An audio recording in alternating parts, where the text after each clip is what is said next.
Hey guys, here's Ruas, and you are watching Pro Wrestling for Life.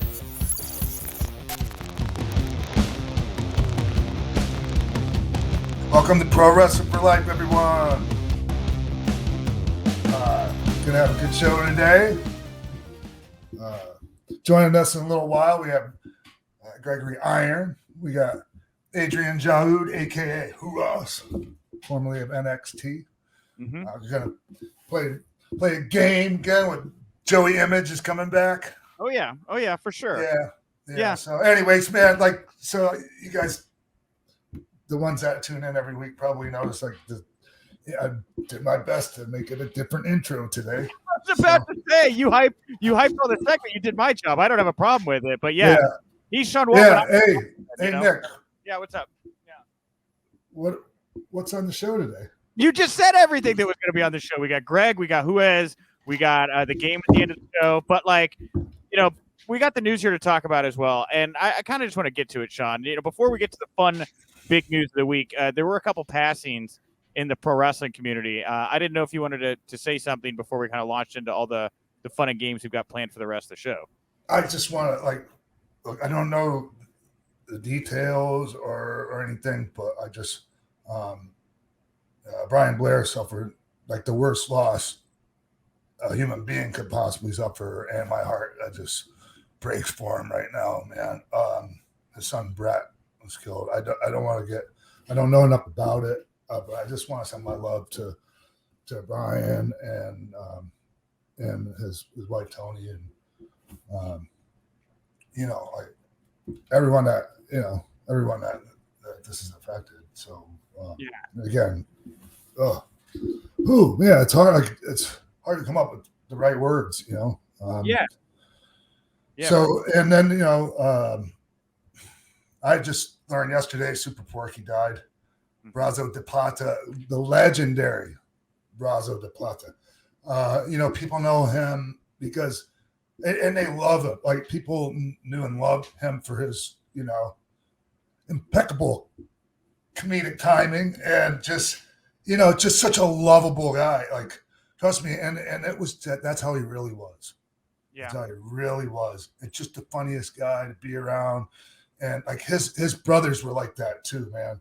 Those Brazos, the three of them, to me, okay, there's Villanos and Los Brazos, are to me the greatest trios. Okay.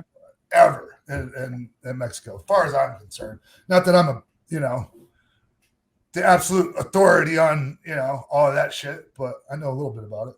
Yeah, for sure. So, anyways, man,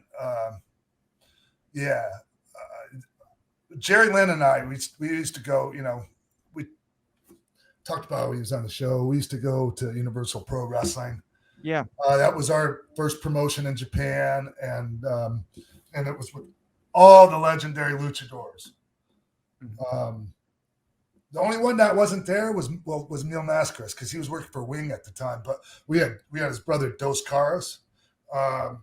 We had Io Del Santo, Blue Demon Jr., just those Cowboys, Silver King and Tejano. Of course. And Villanos and Los Brazos. And oh my God, they Porky was a little heavier by the time I first encountered him over in Japan, but oh my God, could still move amazing, just incredible. And I mean, they were just about as entertaining as I've ever seen anyone be in the ring, man. And they were, I was to say they, because all three of them were so kind to me. But when I moved to Mexico, I lived in Mexico for 4 years.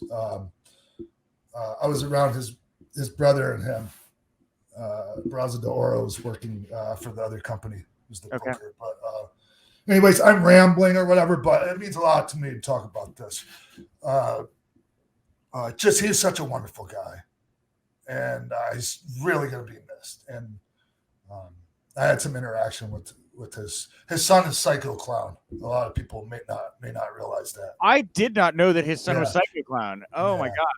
Okay. Yeah. And so we communicate a little bit just because I wanted to let him know how much, his dad meant to me.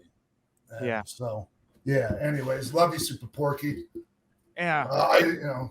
Jesus. And it's just and I'm enjoying hearing from you and others that like really knew him, because like me, like a lot of people, my age, we only knew Super Porky really from like the brief run he had in WWE. And it was only like a year that they had the juniors division, and he was just a screen stealer, man. Like every time he was on screen, whatever it's the big, turkey leg or, the looks he would make when somebody would walk by. Like when I found out about this news, I was like, oh my God, I wish I'd have appreciated Super Porky more, because I always really just loved seeing him on my TV, And so if you go back a few years before I met him, like it's out there. It's on YouTube, maybe, some other platforms.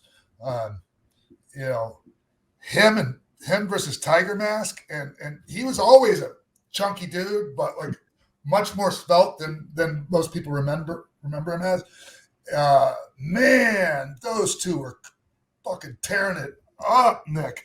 And a lot of people might not see this, like, or when they think of him, might not. They might be surprised to know, like, back in his younger days, he was considered a bad motherfucker that no one wanted to mess with.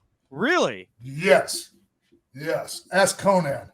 Okay, I would have never guessed that. He just seemed Nobody fucked with him. Even like after he, like in his later years, like just out of respect.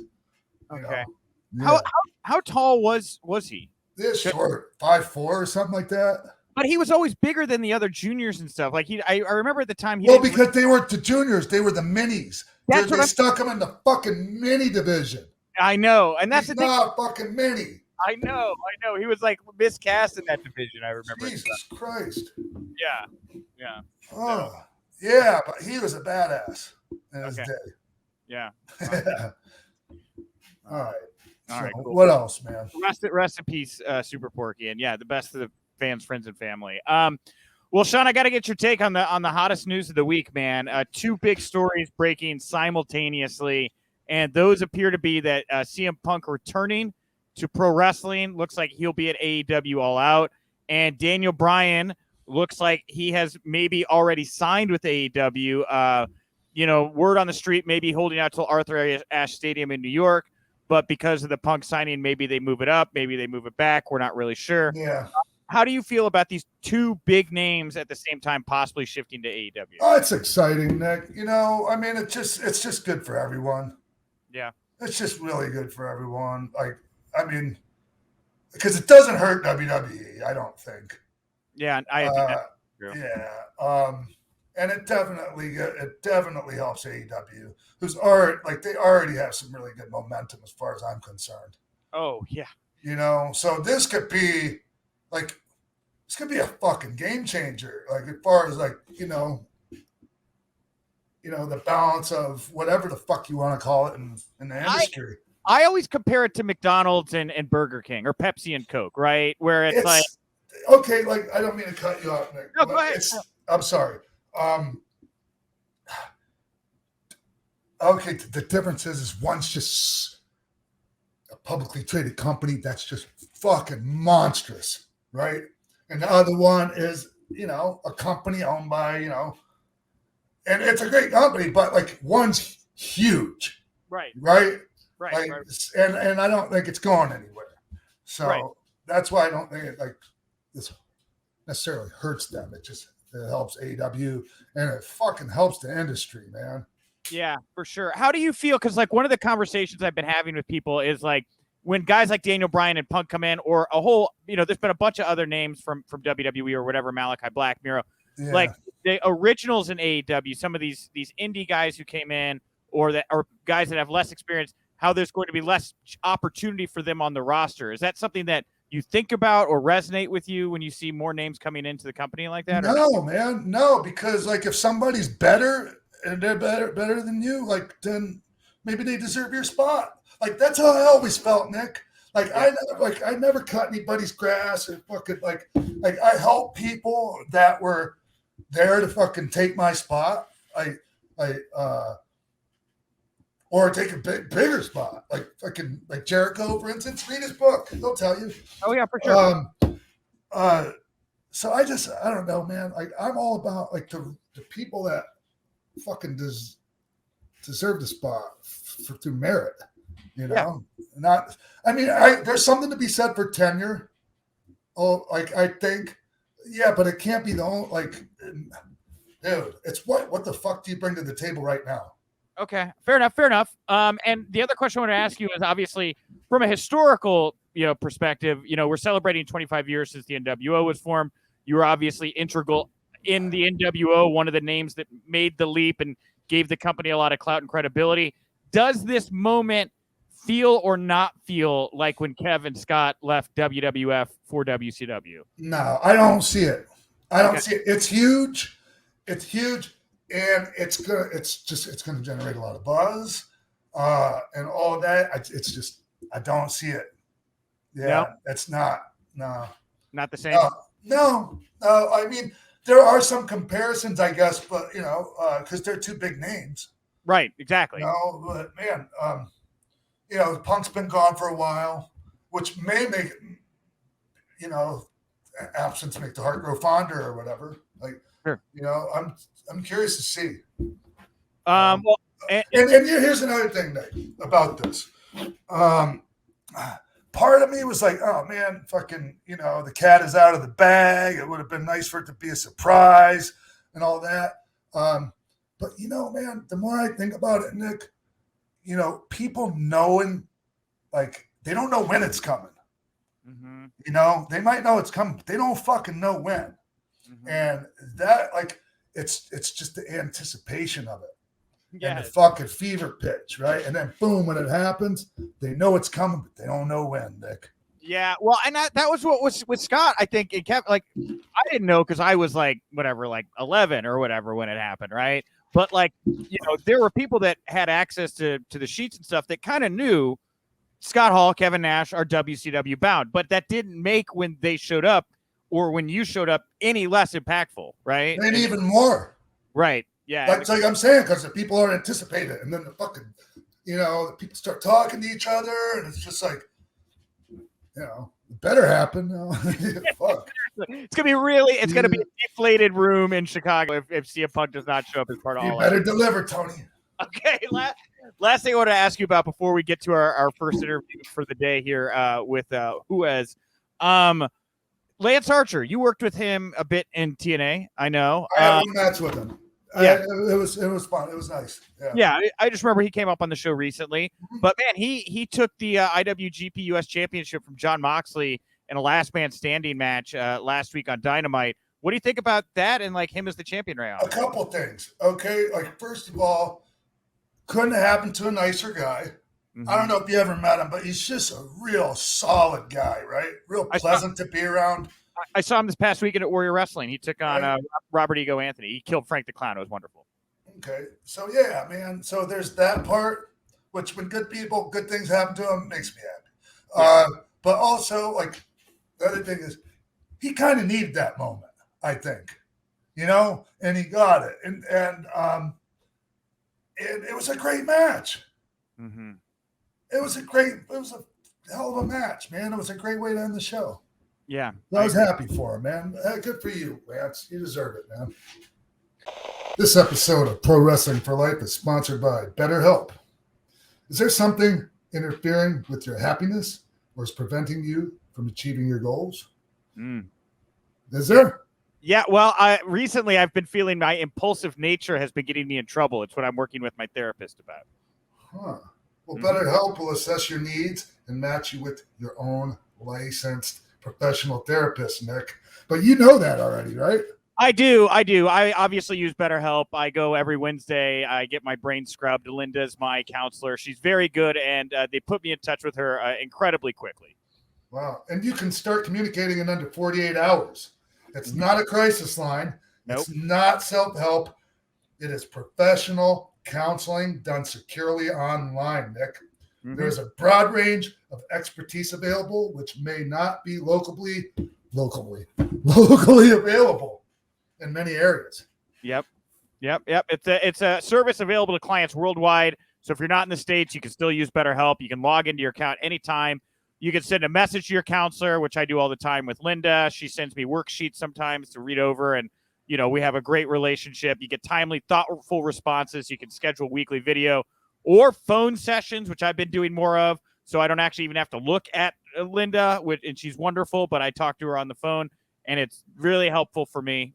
So I kind of like just the What audio. do you mean I don't have to look at Linda? Well, it's like, if you deal with anxiety, it's like you deal with anxiety and stuff, and you feel like you have to make eye contact for great. It can make you feel unease, but like when you're just on a phone call and you're sitting there and you can kind of like have a glass of water and maybe you got like chips or whatever you want to mute, really relax the experience therapy-wise. Plus, you like to sit around in your underwear and shit all day, right? Like I do, and that's something I talked to her about. So.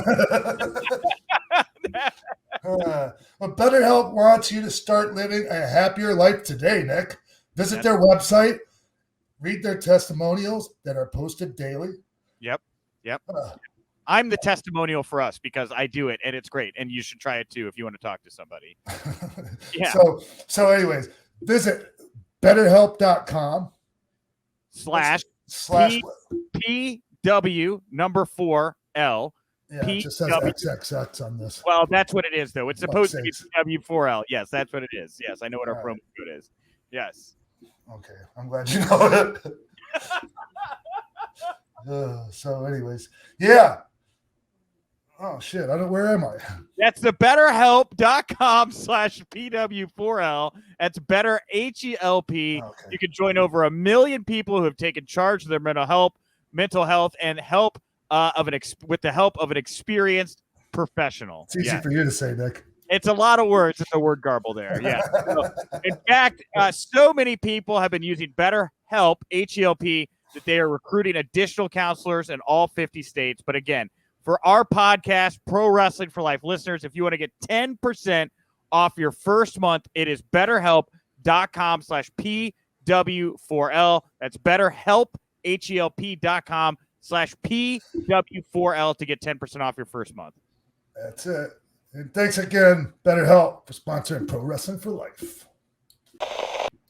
This episode of Pro Wrestling for Life is sponsored by Roman. Yeah. Look, no one's perfect. Even the best baseball players strike out with bases loaded. The best golfers sometimes 3-putt with a tournament on the line. Mm-hmm. So if you feel like you come up short in the bedroom sometimes, it's perfectly okay. But if it's bothering you, there are options. Go to roman.com / X-Pac now. Yeah. And with Roman, Sean, you're going to get free online evaluation and ongoing care for ED, all from the comfort and privacy of your home. Yeah. A U.S. licensed healthcare professional will work with you to find the best treatment plan. If medication is appropriate, it ships to you free with 2-day shipping. Yeah, and the whole process is straightforward and, most importantly, discreet. So, again, you're not going to get a box that says, here are your Roman dick pills, duct tape all over it. Discreet packaging. Getting started is simple, Nick. Just go to getroman.com / X-Pac and complete an online visit. Yeah, and take care of your ED without leaving home. Complete an online visit today to connect with a doctor, and you take care of it. Yeah, go to roman.com / X-Pac now to get $15 off your first month. Yeah, look, there's a straightforward way to take care of your ED, and that is getroman.com / X-Pac.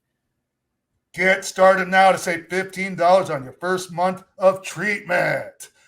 Thank you, Roman, for sponsoring Pro Wrestling for Life.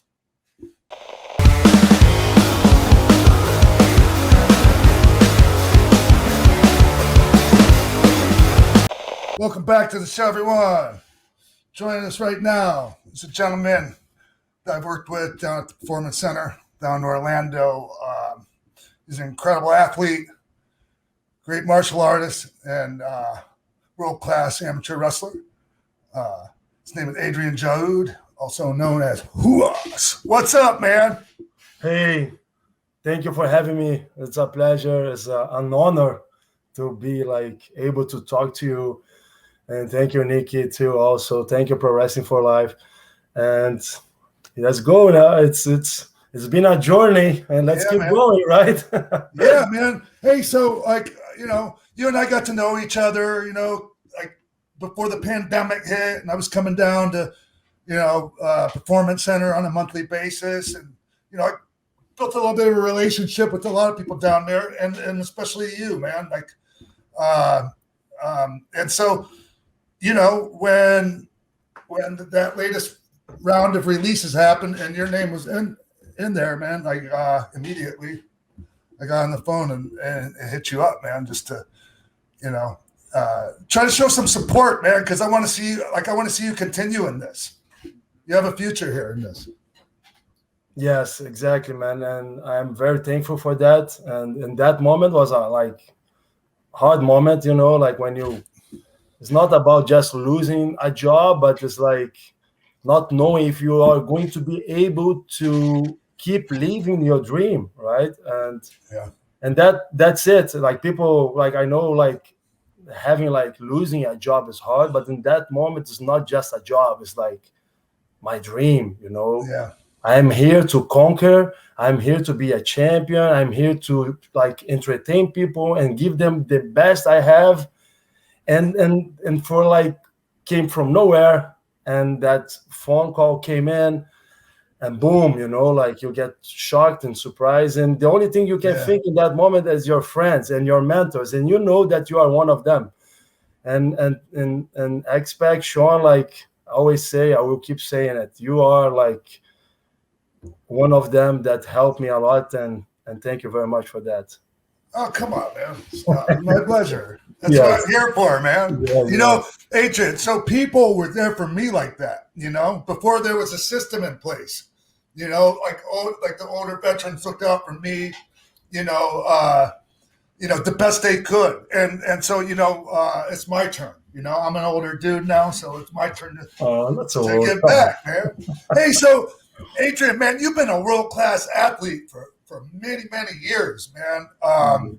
And I don't know, like, if all that came easy to you, like, you know, I mean, obviously hard work, but like some people they're just naturals, you know? But, you know, going from all that, you know, from the wrestling and you know, the capoeira, and by the way, man, you're an amazing capoeira artist. Yes.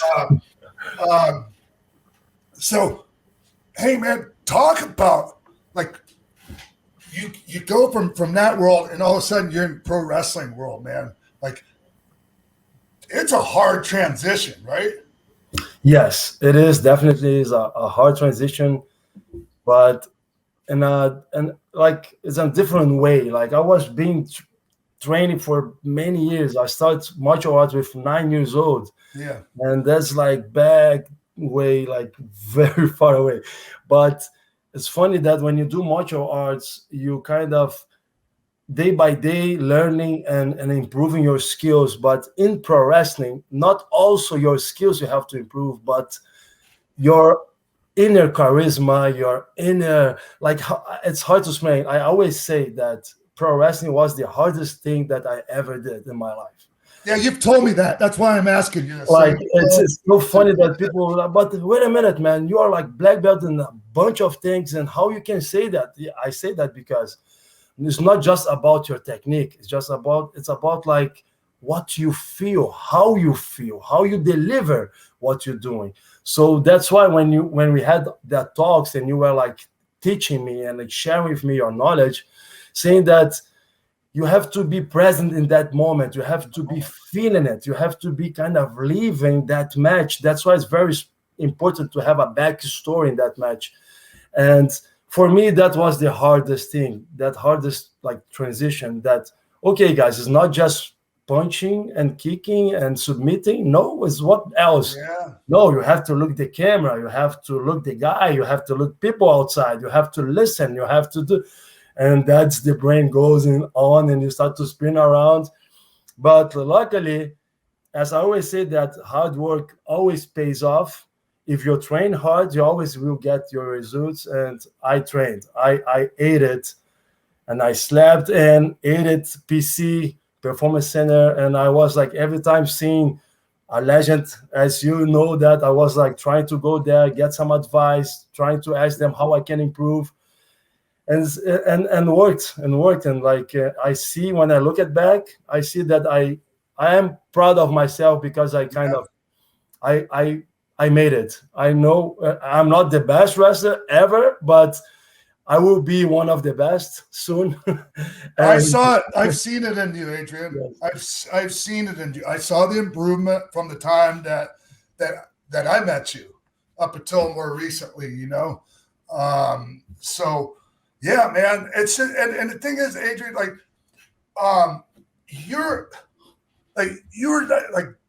you're great at so many things, man. You know, so like it's gotta be hard when you like. It's got to mentally it's got to fuck with you mentally. Like when you're so great at everything you do, man. And you come into wrestling. And then there's all these other variables, man, that nobody realizes, you know, are part of this. Because your technique is perfect, bro. It's not perfect. I don't think anyone's perfect, but your technique is beautiful. So thank you very much. That's an honor to hear that. It's just like give me motivation, you know. And what you're saying is perfect. Like I believe that you never will achieve the perfection. You have to learn over and over, because I believe that when you think that you know everything, that's the point that you have to, I don't know, just stop what you're doing, because no one is perfect. And the technique has to improve, like everything in life. I think that's why I say technique is everything, because you have to have technique to evolve in life, to grow, to keep moving forward. And I don't believe that my technique is perfect. We'll get there. It's beautiful, good enough to beat and to kick some heads and punch people in their faces. That's good enough. But at the same time, I believe that the process of learning has to be forever. Yeah. And I told you this before, and I always saw this in my mind, and I always imagined that pro wrestling is kind of like a jiu-jitsu school with belts. Mm-hmm. So I used to look at people say, that one is a white belt. That one is a black belt. So like you are like a master, 7-degree red belt. You know?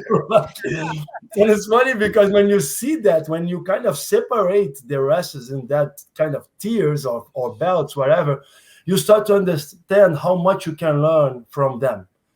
And every match you learn, something new, like every talk and and that's it. I think life is a forever school learning and no stopping. But it's good that, like you always said to me that, you will get there. And once I was doing a match and just happened. And I was like listening all the crowds. And I was in that moment, and if I am not wrong, was in Evolve, was a good match I had in Evolve, and like just came, you know, like my mind was there, I was conscious, and everything just happened, and I was like, oh my God, that's it, and I found it. Yeah, man. And a match you had on one of the Coconut shows in Orlando, like you had a match with Angel Garza that was really good. Well, that was one of my best matches because it was so good. And we were there. We were like enjoying that moment, and I had so much fun with him. And he's a great guy. We are friends, and that match was special. Like, I mean, I don't know, like you know more than me. When you are there in the zone and feeling it, you have so much fun. And like, isn't it amazing, right? Like, getting that feeling. Oh man, it's addicted. Hey, Adrian, explain to everyone. Out there that might not know, because I should the difference between that feeling in wrestling when you get the reactions you're looking for, and the crowd reactions when you're at competing for a medal in wrestling or whatever, they're both crowd reactions, but it seems like there might be a different feeling or connection with the people. Yeah, that's a good point. Like, actually, it's perfect because this was one of my hardest thing to make the transition. Because when you train when you train to compete, to get like a medal or like a result, you have the crowd but it's funny how to explain. Like the crowd will push you when you're like about to win or about to lose. That's a very important man. But you have so much pressure on your shoulders of you have to represent your family, you have to represent the country, you have to bring the medal to your country. You are like, it's so much things, like it's like an onion, right? It's like so much layers. And it's so much pressure that the crowd comes to how can I explain, to push you in that last second in case you're losing, or even if you're about to win, to keep you like grounded and like hold a little bit more. In pro wrestling, it's totally different. The crowd makes the match with you. It's unbelievable. Like I always say, like it's like a piece of art. It's like a blank paper. You start to draw your art. It's the canvas, right? So you're drawing that art. So like you do like another ink, you start to mix up, and the crowd is adding something on it with you. Yeah. And when finished, is that masterpiece, but it's you, your opponent, and the crowd. It's like, it's amazing. So like you start to everyone makes it together. Yeah, it's that's it. So when I told you, when that started to come into my mind, I was like, oh my God, that's beautiful. That's amazing. And for me, that's the beauty of the pro wrestling. It's like it's hard to explain. You have just to feel it. You have to be there. I always say, have you watched a show like for like random people? No, never. No, you have to go.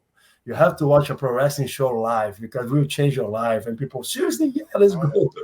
It's amazing, man. And Adrian, hey man, I'm really looking forward to seeing you get out there on the independent scene. And one place I know, I talked to Josh Barnett, man. He's looking forward to using you at Bloodsport. Yes.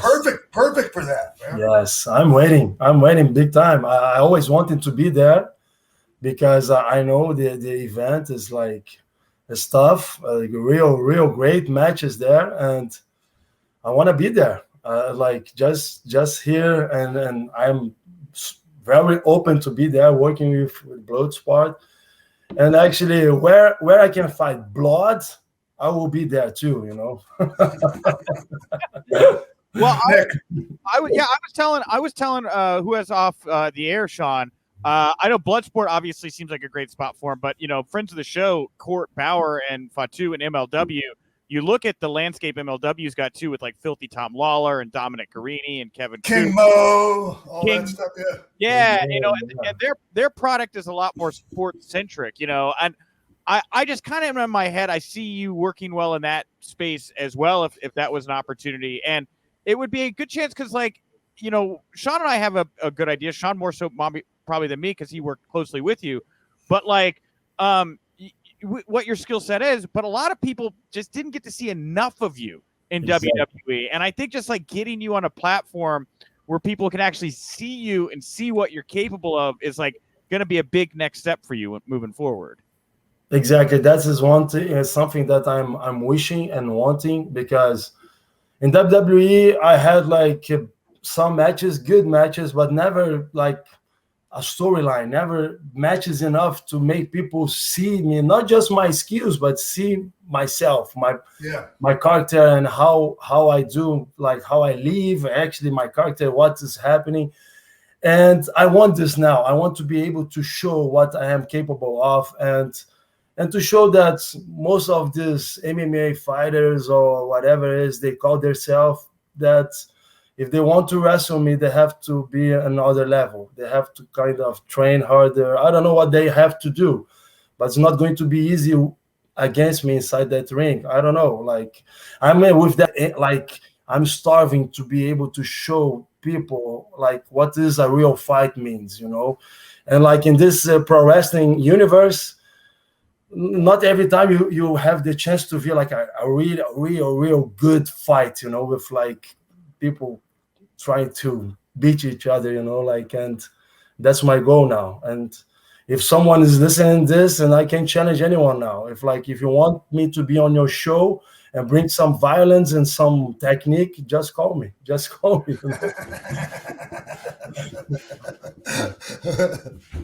Okay, cool. Well, Ruas, I want to thank you so much for joining us here today. If people want to reach out to you and find you and book you or anything like that, how can they get a hold of you right now? bookinghuas@gmail.com. Right. Bookinghuas, Gmail, or my social media, Adrian Jowd, and Twitter, Adrian Jowd. Both you can find me. It's bookinghuas at gmail.com. gmail.com. Booking Ruas, that's RUAS, folks. Yes, RUAS. Cool. Thank you very much. Hey, man, I hope to see you somewhere soon, man. Yes. Like it's only a matter of time before our paths cross again. Yes, matter of time, and I can't wait to see you in person to give you like a big hug and and thank you, Nikki, for your support and everything, man. Hey, man, my love to your family. Always. Thank you.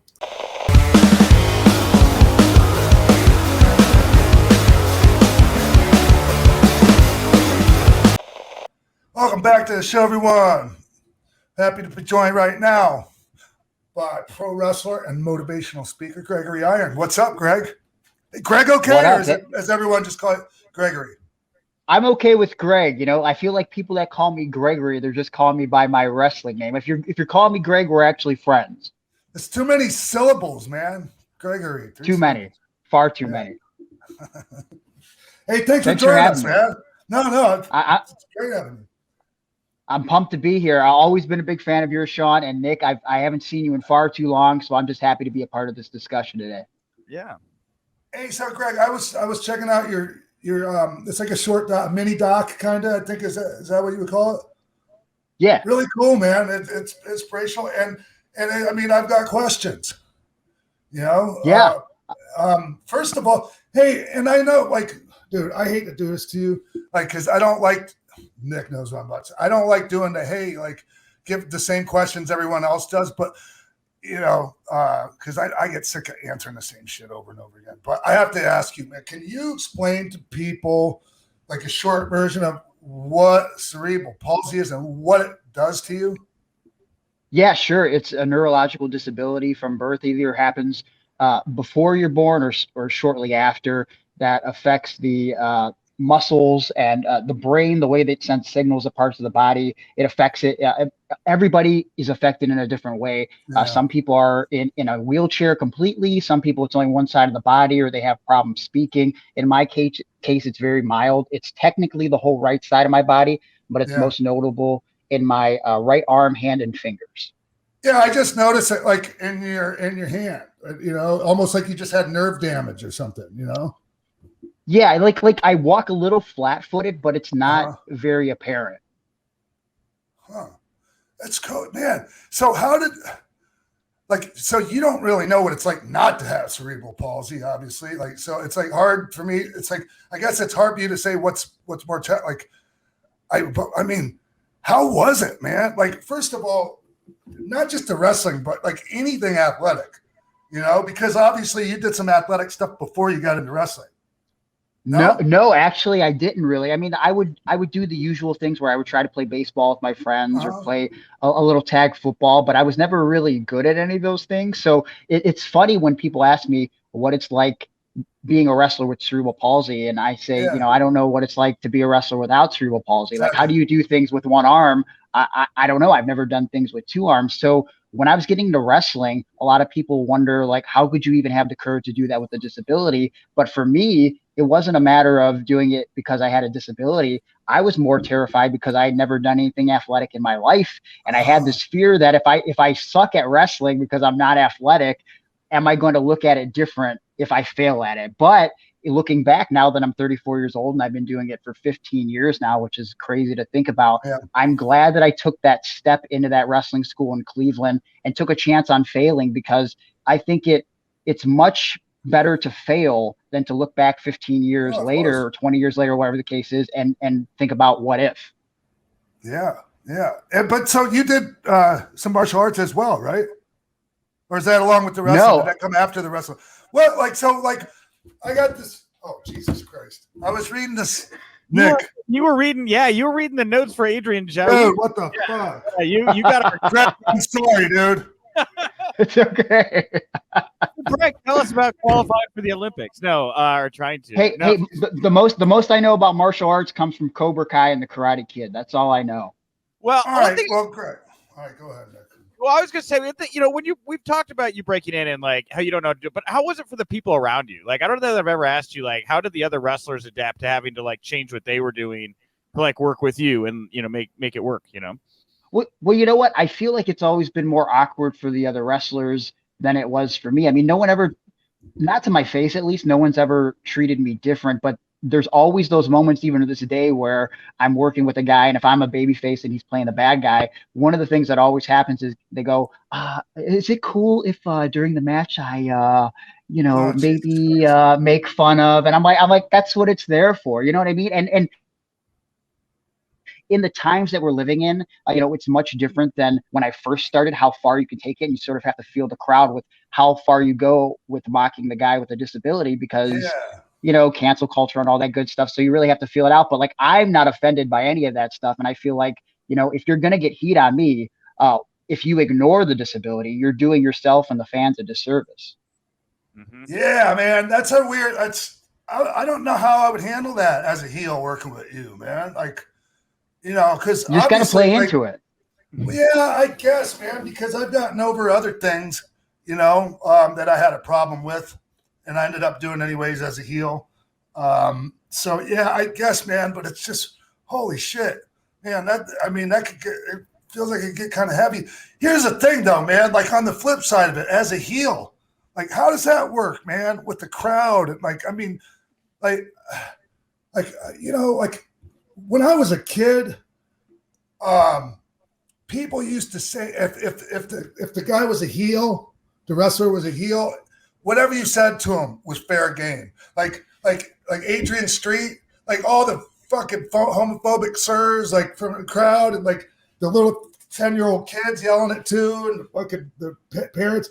Does anything like that happen? I mean, there's been moments, not so much, again, not in recent years, but back in the day, you've had moments where wrestlers have called me retarded or cripple and things like that. And now, and listen, there's been times where I've told people to say that to get heat, but there was the wake up call for me was, I think a few years ago, a parent walked up to me and said, I can't believe that guy said what he said about you. And that's so disgusting. And I know wrestling is predetermined, but it just really disgusted me because I have a family member that's like that, and blah, blah, blah. And it was one of those moments where I'm like, geez, like, I don't even know if this lady realizes that I set him up to say that. But also, again, it's just one of those things where in the time we're living, you have to be very aware and sensitive to what people are going through. But at the same time, it's like what can we and can we not get heat with? I mean, that the basis of pro wrestling is there's got to be a good guy and there's got to be a bad guy. So where can you cross the line anymore? Or how close can you get to the line? And so this just popped into my head as you're saying that, Greg. Could you take a moment like that or a situation like that where you're doing something like that, but turn it into a teachable moment? I think so. I was recently trying to talk to Tony Atlas about this. We were talking about how they're going back and editing stuff from the network. Things like when you guys in D-Generation X did the Nation of Domination parody and things like that, and they're editing that stuff out of the network. And I asked Tony, do you think that stuff should be edited, or do you think those are teachable moments? Because in my view, I think that those should be left in there because it's one of those things where it's like, look, this is what happened back then. Now the world has grown and changed. We can learn from our past. I mean, like, I feel like editing those things and taking them away, it's sort of, I don't know, ignoring the problems. Does that make sense? Yeah, it does to me. Yeah. I mean, I get it. Like, okay, I get it. Why they, move to Peacock, why some of that shit happened. I don't think it would have happened if they would have just stayed at the network. No. I think, yeah, for sure. Like, I think there's a lot of teachable moments that come out of these experiences. And again, to try to ignore these things and act like people haven't bullied me or called me retarded or mocked my disability in any way, I think it's doing a disservice to people with developmental disabilities, because like, I feel like in playing into my character, when people see me go through circumstances like that, and I Sometimes I get beaten down, but other times I triumph and overcome. I think that's like a great story and a motivator for kids that can see something in me that maybe they have to like themselves in professional wrestling before. Right. Nick? Yeah, well, this kind of brings us to, obviously the news of the moment. So we talked about how you obviously very much helpful letting other people get heat. You've been such a wonderful baby, like Gregory Iron. Who doesn't love Gregory Iron? Oh, man, so hard to boo Gregory Iron. What's it been like, this ride for you, 440, right? You, Ricky, everybody. Like, how has it been for you getting to be a heel in GCW and get that heat and find that side of yourself down there? I mean, it's been wild. I mean, I've been doing the heel thing for probably about 10 years now in general. The 440 thing is pretty recent, though, over the last 1 or 2 years. But it's one of those things where it defies logic, first of all, for a guy like me to be a bad guy. But when it was first pitched to me to be a heel, my thing was no one else thought I could be a bad guy. But for me, I knew I could be a bad guy because I've had that angst and that anger in my heart because I've been bullied and I've been made fun of by people that I look at and I go, how could you bully and make fun of me for having a disability? I go to the gym and I'm in great shape and you look like a cross-eyed, fat freak. You know what I mean? And so like I took those situations in my brain and I was like, I got to ignore everything about being disabled and I have to take those things and I have to flip it on people. And so when 440 got pitched to me and I had the opportunity to be a part of it, I knew exactly how I would fit in. Everyone else is really a deathmatch guy, and I've never really done death matches. I've done a couple now since being in 440 here and there. I've dabbled, but I think my job in the group is to be like the little chicken shit.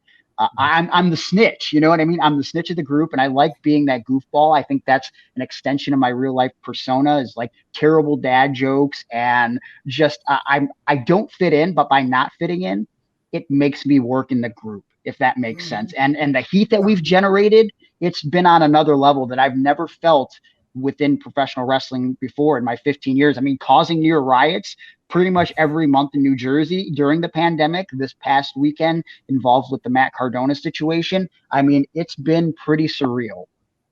Yeah. Tell me what happened. Like, what you had some involvement in that, huh? Yeah, so it was Matt Cardona versus Nick Gage for the GCW Championship this weekend. And believe it or not, there was not a lot of fans for Zack Ryder in the building. There's a big MDK coalition that was going into that show. And in that particular building in the Showboat in New Jersey, anybody that opposes Nick Gage, they despise. He should not be the ultimate babyface, but he is. And people love him. And, a year ago in New Jersey, when 440 took the title from Nick Gage, it was the first time we experienced having beer bottles and garbage thrown at us. It was very Bash at the Beach 96-esque. And it was a very sketchy situation because, there's no barricade. So we had to fight our way out of the building. So going into this weekend, we knew helping Cardona win the belt was not going to go well. And so the atmosphere in there was about 1,200 people. We had to push our way through just to get in for the run-in. We were getting shit thrown at us as we were going out for the run-in. And we get in the ring, we do a bait and switch where they think Ricky's going to turn and join Nick Gage, and he starts beating up 440 a little bit. He gave me a choke breaker, and then him and Nick Gage slap hands. They finally aligned all the stuff that they've gone through in the past year, water under the bridge, until Ricky kicks Nick in the dick. Nick goes down. Matt Cardona busts out a thing of light tubes, cracks him in the head, hits him with the Rough Rider. And as we're on the outside of the ring, as the pinfall begins, we're getting out of there because we know what's happened in that building before. And so we want to get a head start. And we said, you know what? Cardona can take the heat on this one. And so as we're getting out of there, we have to push through fans to get out, middle fingers in our faces. And I felt bad for Cardona, but he got out of there safe and sound for the most part. But it's just, again, all the garbage that is thrown, the genuine heat that has been generated in that building because of what Zack Ryder is doing. I mean, it's on another level. And in 2021, I feel like you should not be able to do that in professional wrestling, but it's being done. Yeah. Hey, I'm with you. Hey, so since you brought up all the heat and everything, and you guys barely getting out of there with your lives, what's your take on all the fans throwing shit in the ring like that, man? Because I have mine, but I just, it was a great, I'll just tell you, It was an incredible looking scene, dude.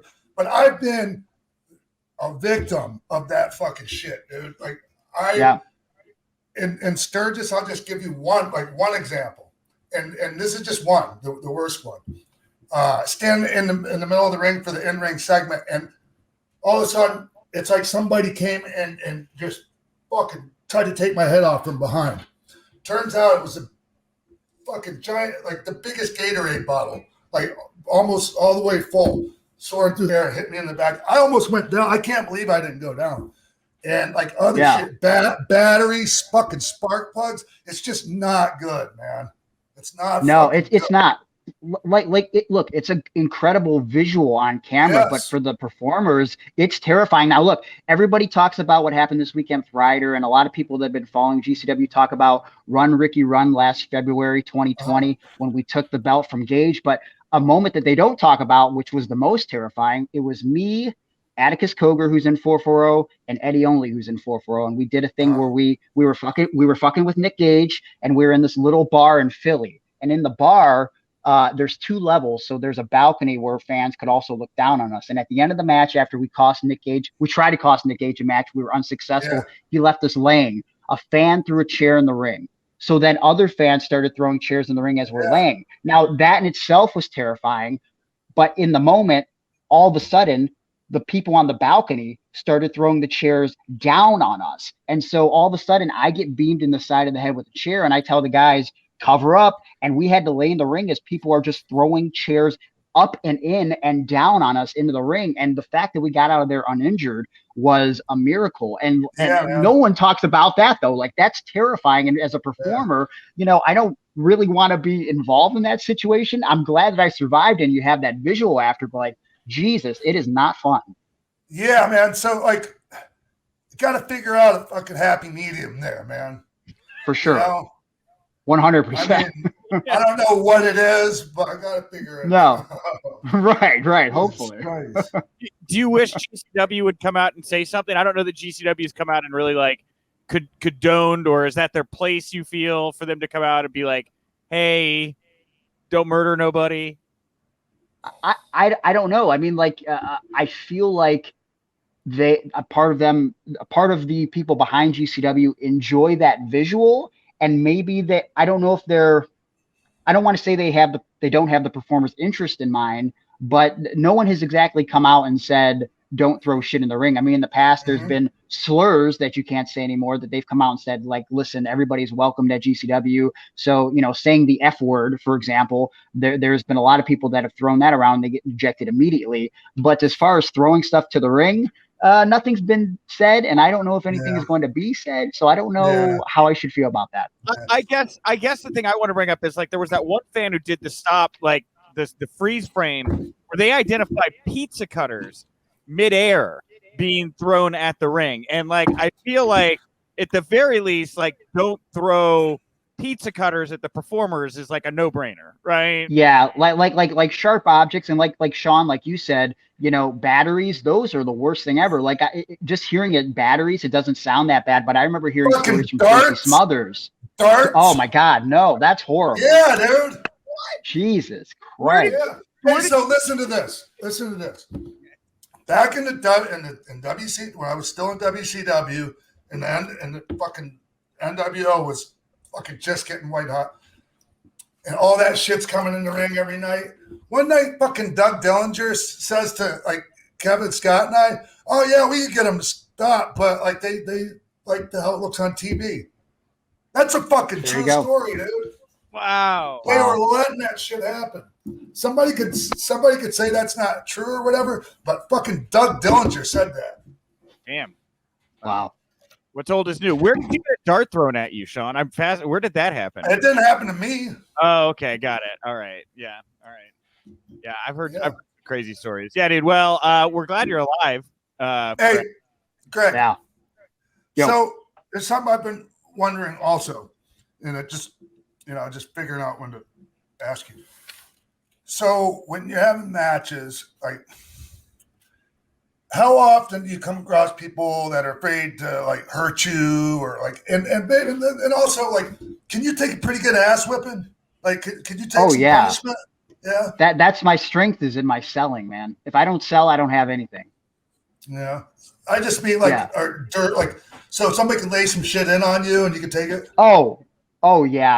I just I think some people underestimate their own strength sometimes, and I'm a bigger guy for my size, but I'm not that damn big. So guys toss me around, but I could take it, man. I've been through some stuff. The most severe injury I've ever had is a concussion with brain bleeding. So I've come back from that. So damn. That sucks. Yeah, it's terrible. Yeah. Where you just feel like the inside of the skull is just hemorrhaging kind of deal. Yeah. Well, lucky in my case was, I kept repeating myself. I was concussed pretty bad. This was my first year in wrestling. And long story short, my friend basically said, I think we should go to the hospital because I kept repeating myself. And I got there in enough time that they said if it wasn't for being taken to the hospital, that they almost had to cut my head open and put a sponge on my brain to stop the hemorrhaging. And luckily it just stopped on its own and everything was okay. But thankfully I don't have a giant scar across the side of my head. But, I could take some punishment, and I'm not afraid to get down and dirty if I have to. But are you are a lot of people afraid to fucking hurt you? Do you ever have people 100%, 100%. Because they always ask me, is it okay if I were to slam you like this, or if I touch your arm, does it hurt? It doesn't hurt, man. You know what I mean? Oh, can I beat up your bad arm? Can I beat up your good arm? Beat up whatever you want. If something's gonna bother me, I'll tell you. But for the most part, there's really no limitations with me. I'm down for whatever. And on the flip side of that, and you don't have to name names or anything, but you ever have any assholes in there that just take liberties on you because they feel like they can get away with it? 100%. And a lot of the time, I don't even think, again, it was because I was smaller or I was disabled. It was just because I was new to wrestling and they thought it was okay to just beat the shit out of me. And as I've gotten older, listen, there's a time and a place to sort of, I guess, make an example of someone if they're being disrespectful or mouthy or whatever, maybe. But when you're just a kid breaking into wrestling and it's one of those things where it's I'm just going to beat this kid up to see how tough he is. I don't know if that's necessarily if you cross the line, bullshit. I think it's too much. You know what I mean? Yeah, back in the day, my trainer kicked me in the mouth a bunch, and the messed up part is when I got into wrestling, because it was a different era. I read all the autobiographies, and I expected at some point, I'm not going to know when and where, somebody might just physically abuse me, and I'm going to have to withstand it. So I got into wrestling knowing that, and I just don't think that's a good thing to do. When older guys get in battle royals now and chop these kids until they're bloody to sort of prove a point. I don't think it's necessary. If someone's being a dickhead, then maybe you got to have a conversation or maybe throw some stiff shots, but just to do it for the sake of doing it, I'm not into that. Yeah, dude. Well, it is obviously CM Punk news cycle time right now, Greg. And on top, you're at the cross section of a lot of very interesting things right now. You're ground zero for Cardona. And now everybody's talking about Punk again. And he was one of the first people to help really kind of put you on the map. It was 10 years ago, almost to the day, that CM Punk and Cabana were down at AAW with you, putting you up and over to the crowd and everything? Yeah. The summer of Punk, the week after he won the championship at Money in the Bank, Punk is making a few things go viral. And one of those things was endorsing me in a ring in Chicago, Illinois for AAW. And it was because Cabana shared my story with Punk. I'd always gone out of my way to seek advice from those that were more successful than me, because if you want to be successful in wrestling, I think you should ask for input from those that are, in the place that you want to be in. And so I would always talk to Cabana, and he always held the way that I approached him in high regard. And so he shared my story with Punk. And then when Punk and Cabana had the opportunity, they shine that spotlight on me in Chicago. And honestly, if it wasn't for that moment where Punk basically got on the mic and said, "You're fucking awesome," and Sports Illustrated doesn't do a story about me, ESPN doesn't do a story about me, and I don't have this opportunity after 5 years at that point to start making money as a professional wrestler. And it's not something that I've gotten rich off of, but it's something that I've been able to make a decent living off of. And that I have Punk and Cabana to thank for that, for shining a light on my story. I can't put into words what it means to me. Well, and Greg, you have such an incredible story, right? And you're just a good dude in general, and you have great connections, right? Obviously, Punk and Cabana put you over there. You have this unlikely friendship with Stone Cold Steve Austin, where you guys are texting and do silly tweets back and forth. Johnny Gargano you're friends with Johnny Gargano ringside when he won the title. Why do you not think that a larger promotion has really picked up on your story and let you be a bigger character? You're doing great in GCW, obviously, but I don't know why it hasn't happened in a bigger stage for you. I think it's a double-edged sword in a lot of ways. And when I say what I'm going to say, I don't mean this in a necessarily a negative way, because I guess I understand why. The best and most unique thing about me, and the reason why I should be signed to a major company, is because I have cerebral palsy, and it makes me stand out.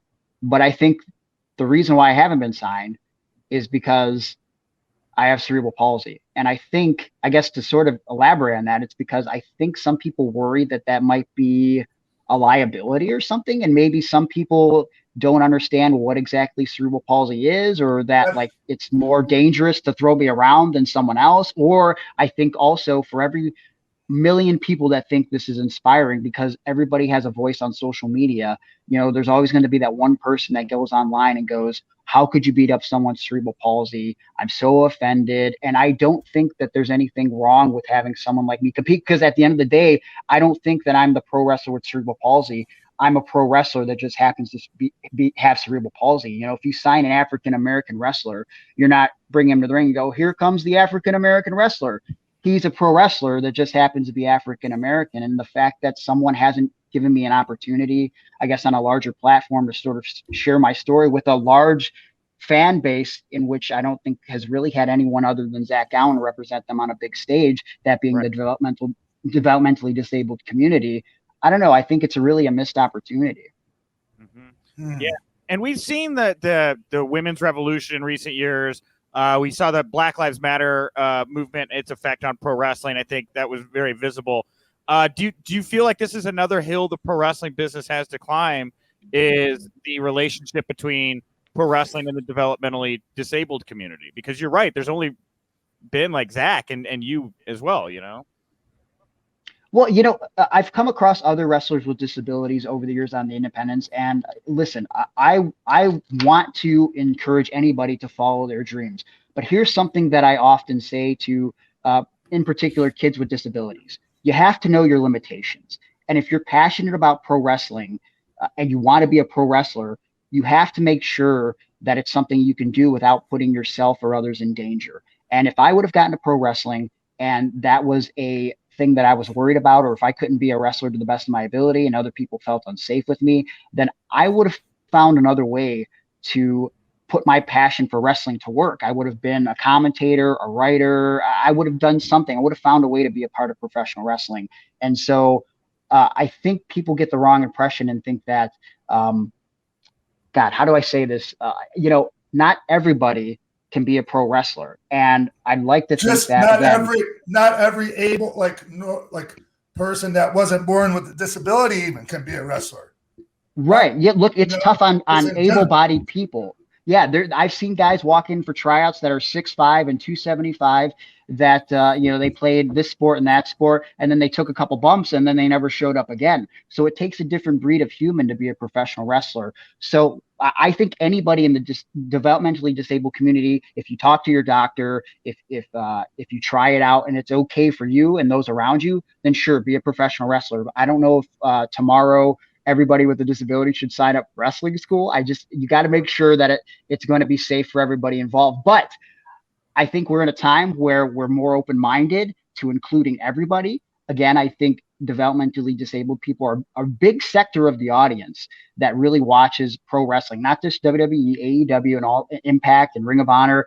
And I think to have someone represent them on a big stage, or multiple people, I think that's incredibly important. And it would be really cool one day just to see not just me, and it doesn't have to be me, one or two or three guys that could be on TV, giving people like me, giving kids that I've seen in schools hope that things are possible, because I was that kid that felt like I was alone and didn't see anybody like me and didn't think things were possible. And then I saw Zach Allen on WWE, and now I'm on a podcast with you, Nick, and I'm talking to a guy that I looked up to for so many years, and Sean Waltman. Life is great, and you don't know what you could do if you just take the courage to follow your dreams. Yeah, man. Well, while we have you here, Greg, before we wrap up, tell us a little bit about what you are doing outreach wise, because everybody knows you as an asshole from GCW, but outside the ring, you actually do some really great stuff. I don't know if you want to talk a little bit about what it is that you're working on doing with the community. Yeah, right before the pandemic started, for a few years, I was doing it together with Zach Gowen, and then I started sort of branched out on my own.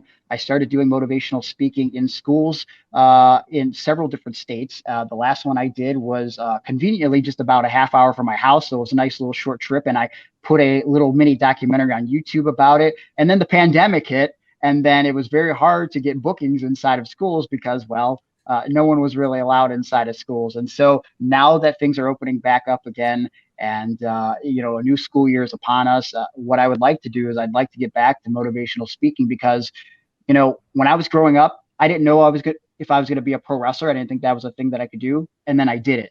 And then when I got into pro wrestling, selfishly, it was one of those things to prove people wrong that always said that I couldn't do it. Anybody that ever bullied me, I had this chip on my shoulder. But what I realized in being open and honest about my story and transparent, I had so many people within wrestling walk up to me, fans, other wrestlers say, yo, what you do is inspiring. And when we look in the mirror, we're just who we are. I look in the mirror and I see Greg and I don't think I'm inspiring, but by sharing my story and my struggles, I guess it can motivate people. And so being able to walk into these schools and get that instant feedback from these kids and realize that I could be that guy for a moment that I wish would have walked into my school when I was 10, 11, 12, 13, and gave me hope, gave me a reason to keep going. It's very empowering. And it's the only thing that I've done in my life as an adult that gives me the same fulfillment that wrestling does, to be able to just get that instant feedback and know that I'm making a difference. It's an incredibly powerful thing. And that's something that I want to continue doing as we come out of this pandemic and the world is coming back to normal. Dude. Well, bravo, Greg. Where can people go to find you, follow you, support you, all those great things online right now? You can find me on social media by looking me up on Twitter at Gregory Iron. I'm also on Instagram at Gregory_Iron, Facebook as well. And if you want to go to my website, www.gregory-iron.com, you could either go to my website or DM me directly on any of my social media platforms about pro wrestling seminars, and of course, motivational speaking. And I'll get back to you ASAP. And if you want to support me on Pro Wrestling Tees, it's prowrestlingtees.com/Gregory Iron. And of course, my podcast, Iron on Wrestling, which airs every Wednesday. Probably should mention that too. Yeah, dude. Rock and roll. Cool. Thank you so much, Greg. We really appreciate you coming on and talking. And Sean? Yeah. Hey, Greg. Yeah. Hey, man, you brought up Zach Gowen a little bit ago. You're talking about you were doing some speaking with him. That's a guy, man. When I first met him, man, he wasn't a very likable guy at all. Just his attitude sucked. And then, man, he's just a pleasure. He's a pleasure to talk to these days. His amazing attitude, pot gives back to society. Just man, it's so cool to see that guy, make the change that he did. I mean, not to go up into, Zach Gowen, but no, he had some serious issues he was dealing with. Did you ever battle any of that kind of shit? I forgot to ask you that, man, because, everything's so, your life seems so rosy, you've overcome these obstacles, but did you ever battle any of that stuff? Well, so first and foremost, when I met Zach, he was battling those demons, and he was the main reason that I wanted to become a wrestler. And when I met him for the first time, he was a dick, man. And he was not nice to me. And it was very disheartening, dude. And then you hear all the stories after the fact. And it's one of those things where, it's like, geez, I guess you never really want to meet your heroes. And then years later, the thing happens with me and Punk. He hears my story. And I think it was on Cabana's podcast that I end up telling Cabana, when I met Zach Gowen, he was a dick. And then Zach got my phone number and he had just come out of rehab and he called me and he said, I heard your story and I didn't realize the impact I had on your life and you made me cry and I want to apologize. And that created this beautiful friendship and something that I'm very thankful for to this day. And again, if it wasn't for him, there's so many things I wouldn't be doing in wrestling and I definitely wouldn't be doing motivational speaking. He's always someone that I lean on when I need advice for that. But as far as me battling my own personal demons, thankfully, not so thankfully, I guess I watched my mom as a kid battle an addiction with crack. And, not only did I have to battle bullying in school because of this disability, But at home, it was very verbally abusive, very mentally abusive, very physically abusive. And I watched the struggles that my mom dealt with firsthand.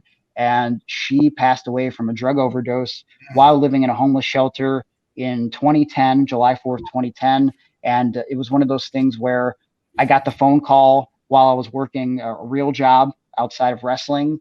And it was sort of always the way I envisioned it going down.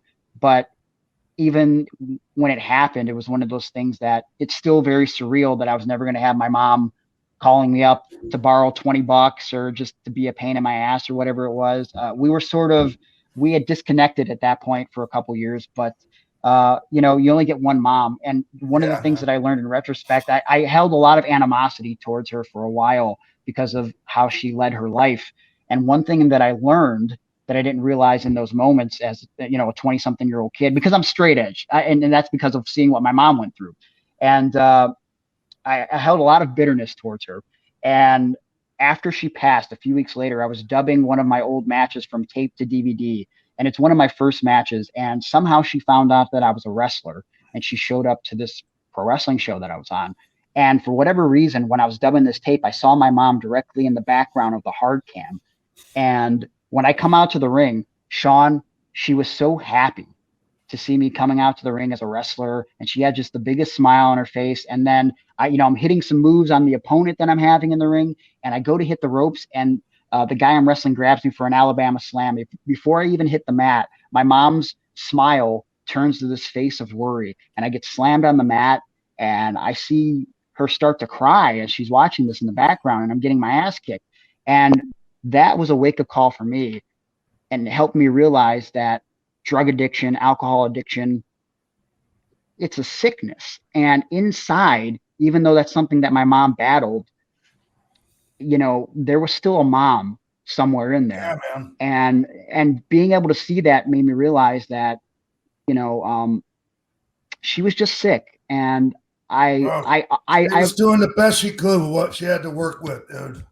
Yeah. And listen, people that know me personally, I sort of have a morbid sense of humor, and I always make jokes about my mom and stuff. But at the end of the day,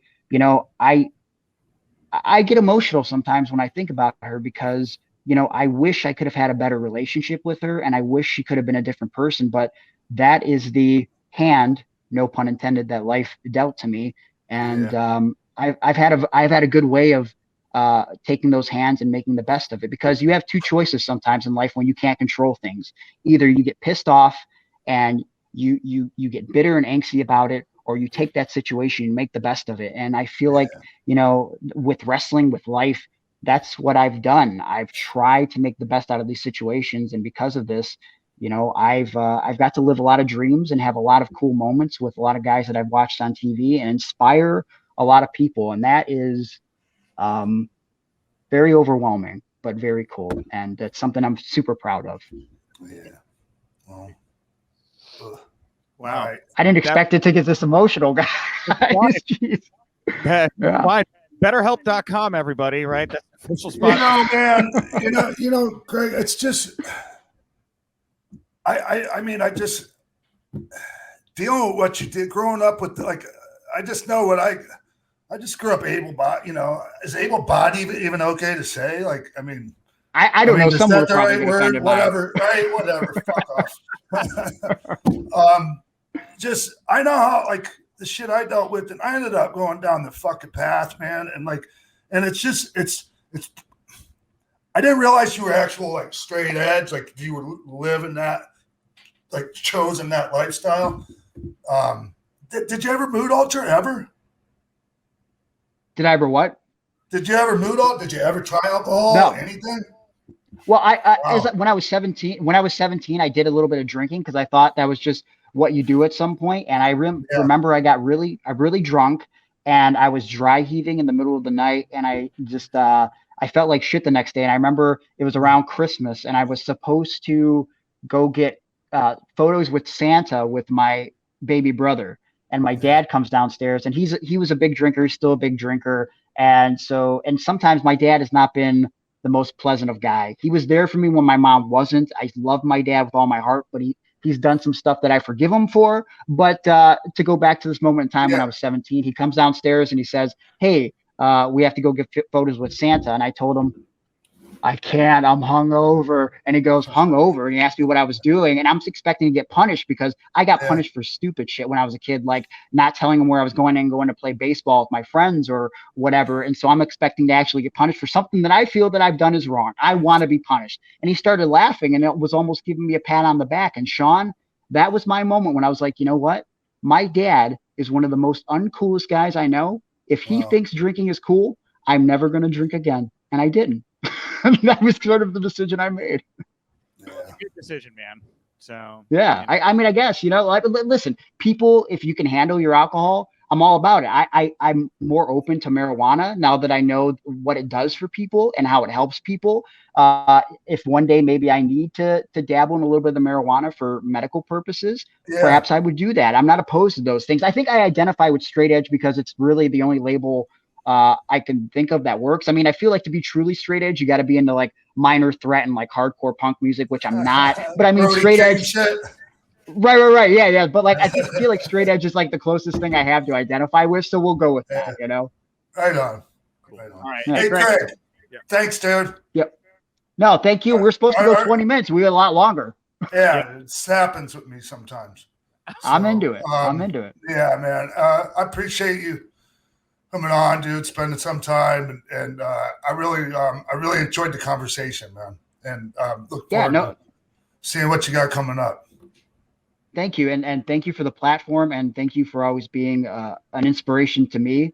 Always been a big fan. I'm sure you get that a lot, but I feel like it's important to put that out there. You really you paved the way, even though you're not a small guy. During your time period, you were considered the small guy, so I think you've paved the way for a lot of smaller guys like me. You're an innovator, and I appreciate and respect you so much. And Nick, you're a doll. I love you. I'm just a doll. That's fine. I agree with that. You can put me on the shelf and play with me. That's fine. You're great, Greg. Thank you again. Really, really great talk, man. Total compliment that we went over time. Absolutely. So hell yeah, man. I love this. Talk, man. Total compliment that we went over time. Absolutely. So hell yeah, man. I love this.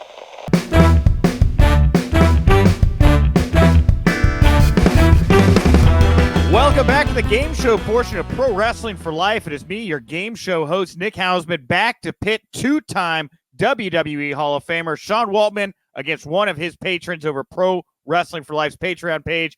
First coming to the show, the man who's going to be going heads up against his patron, it is Sean Waltman. Sean, welcome back to the game show portion of the show. Hey, everyone. How you guys doing? A lot of energy today from Sean. A lot of energy today from Sean. All right, well, Sean's here. And hey, you know what? I think it's time to bring back another returning contestant coming back to the show to do battle against you here today, Sean, a professional wrestler, a member of the Pro Wrestling for Life Patreon community, Joey Image. Joey, welcome back to the game show. Hello, Joey, guys. what's up, man? Hey, are you using a black and white filter? No, I forget what it's called. The portrait mode filter, like on an iPhone. Okay. It's kind of blurs cool. out the background. Yeah, it looks cool, right? Yeah. So you can't see the mess behind me. Did you get a haircut and trim your beard? I shaved. I took the beard off. I just left it. All right. Back for Thank you for noticing. Yeah, you do. You look good, man. You look very clean. I think it's also the blurred background. It just makes you look very clean and everything. You can't see the mess. The only thing you can see is like my arcade. I have an arcade machine in my room, so right there. Otherwise, everything's a mess. Impressive. All right. Well, I built it myself.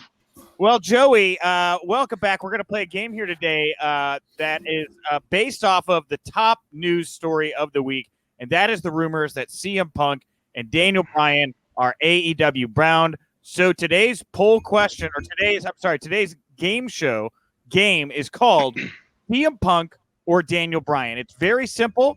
I'm going to ask you, I'm going to give you a fact. I'm going to give you a statistic, and then you just have to tell me, is that fact or statistic about CM Punk, or is it about Daniel Bryan? Two guys, very similar careers, maybe harder than you think. So that's it, very simply.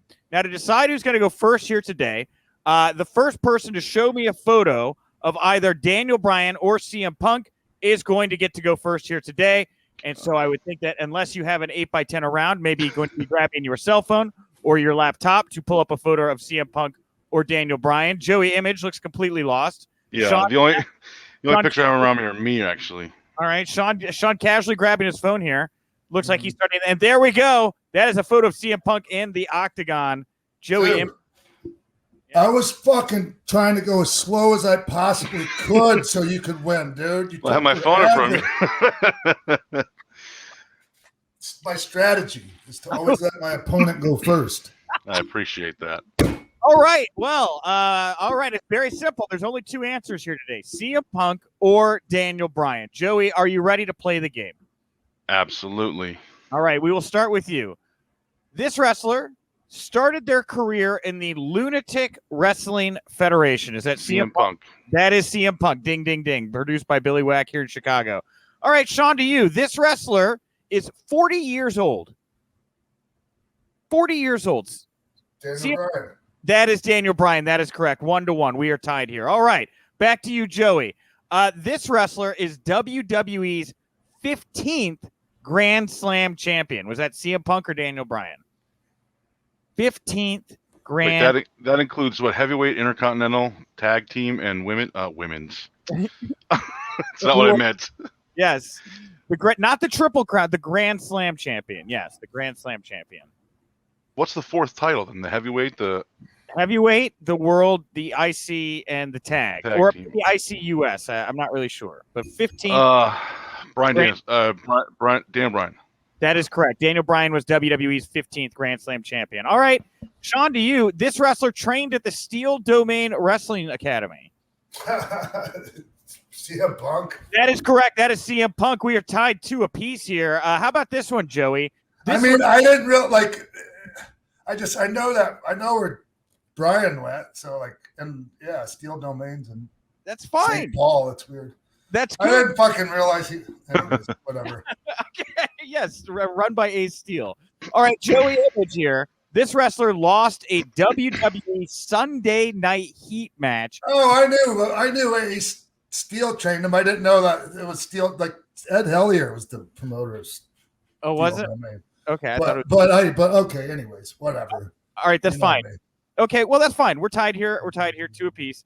Back to you, Joey.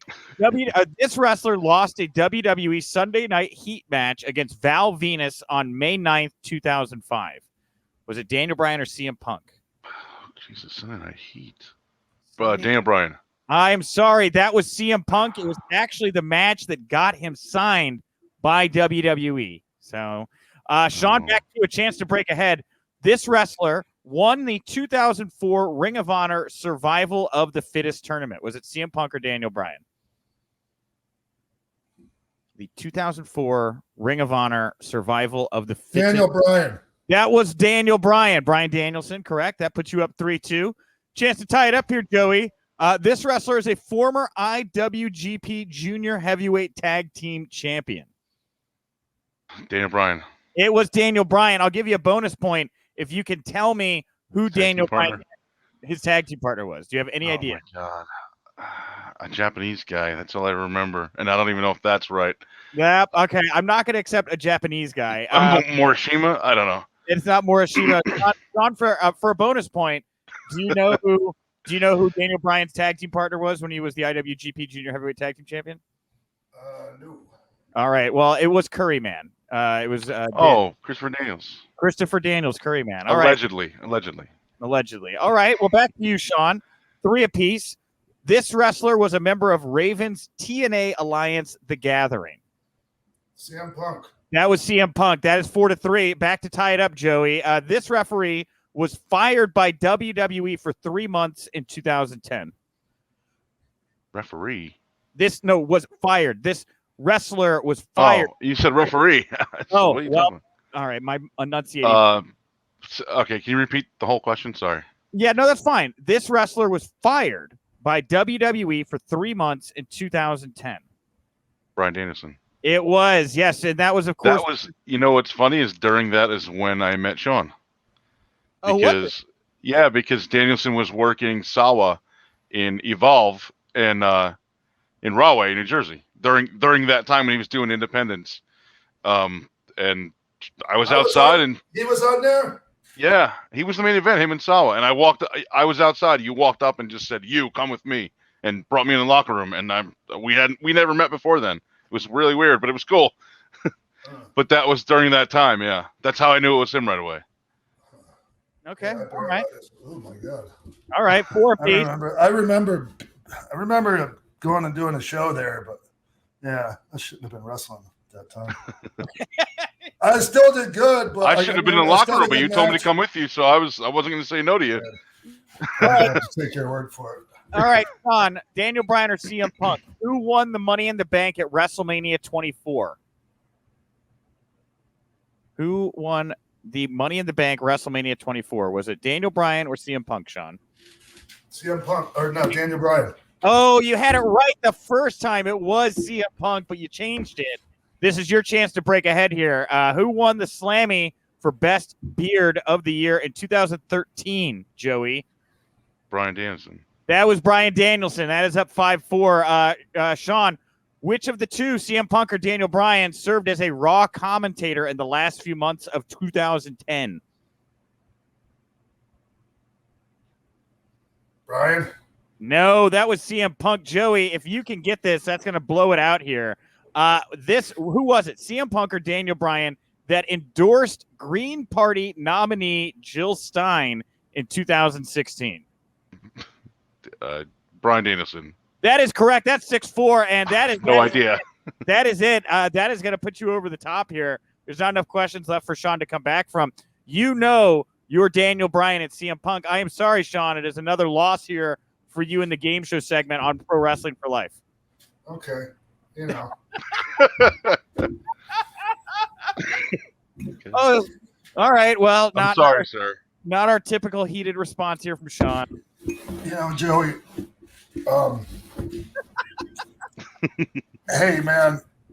While I have you here, Joey. Oh, are you going to bring up the Hennig Bachmichael thing? Yeah, dude. A fucking hour-long match. I know. I heard you the last week mention it. Come on, man. I can send you some of my stuff. It's not any good, but you could do a watch along with my crap.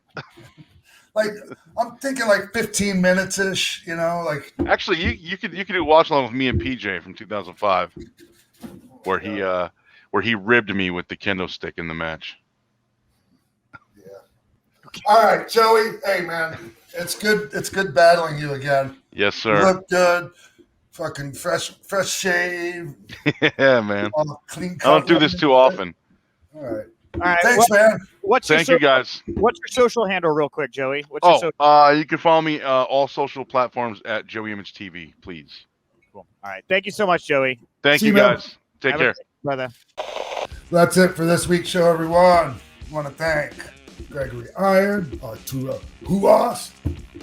Actually, it's just Ruas now. Thank you, Adrian. Joey Image coming on, playing.